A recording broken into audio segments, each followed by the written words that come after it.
art history podcast for the Wednesday assignment. I am sitting here with my colleague, Adam Byers, who is not a professional in the industry, but a very well-spoken comic book and video game enthusiast. Thank you very much, sir. You're very welcome. First question. What do you see as the role of visual arts in our mass-mediated world, and particularly in your profession? When it comes to writing, in any medium, no matter what medium you're working with, you always have to think with visuals in mind. Nothing exists in a vacuum. You can't describe something like the man is in a room. Very minimalistic, doesn't convey a lot. So, I mean, a man's in a gray room, which reflects his mood. That conveys all of his emotions perfectly with one sentence. With video games, you have to tell what people are going to program with your writing. And with comic books, the scripters will literally tell the artists what they want them to draw for that particular panel. So it's always really important for the writing to be on the same page with the art in question. With new communications and media technologies, imagery is almost instantly available. Do you believe that this is having a positive or negative influence on the industry? I believe there's positive and negatives with each of these. With the positives, you have people being able to make easy content.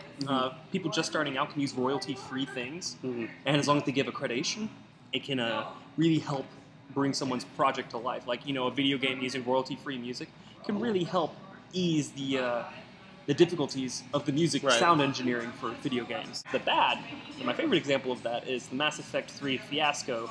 With the Photoshop royalty-free image. Yes, Photoshop royalty-free image, and caused a huge hoopla because it showed that the programmers were being lazy. For the most part, I will say it's good. Third question is, what popular images do you see that are frequently rechanneled throughout the entertainment industry? This is my favorite question. I know it's your favorite question. This is my favorite question. With comic books love to do continuity nods. That's what they're called.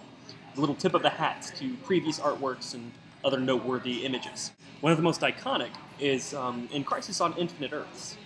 There's a scene, the front cover for that issue, for one of the issues, is Superman holding Supergirl dead in his arms, and he's screaming in rage. It becomes such an iconic picture that has been used by the X-Men, by Deadpool, known as one of the most satirical, whimsical comics. It's been used to indicate the bromance between him and Cable.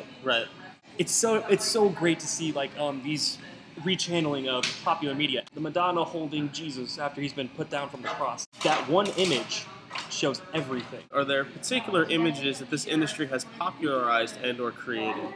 Comic books have had to create their own visual shorthand. It requires speed and it needs to look good but also need to be fast. So they use visual shorthands. Like right now, I would be a villain in a comic book. I have a wide forehead and I have a goatee.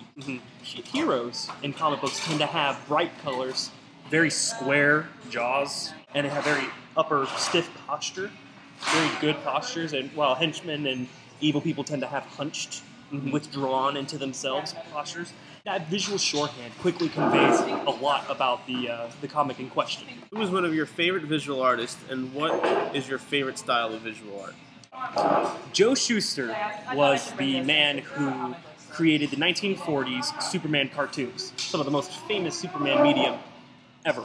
It's very Art Deco, very simplistic animation, but at the same time it conveys so much. That's where you get the Superman posture, actually. My favorite visual style, I know this is a huge contrast, but I actually love Renaissance art. Botticelli, The Birth of Venus is my favorite painting of all time.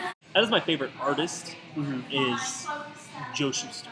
But you enjoy Renaissance art. But art. If I had to pick one art to look at for the rest of my life, it would be Renaissance art. How has your knowledge of famous artworks influenced your creative process? Famous artworks can actually inspire quite a bit. Personally, I made a poem based on a grandfather clock. It was Hickory Dickory Dock, told in the style of the clock's perspective. This poem was based off of a cuckoo clock that my mom and dad have. I really wanted to convey that sense of ancientness, formidableness.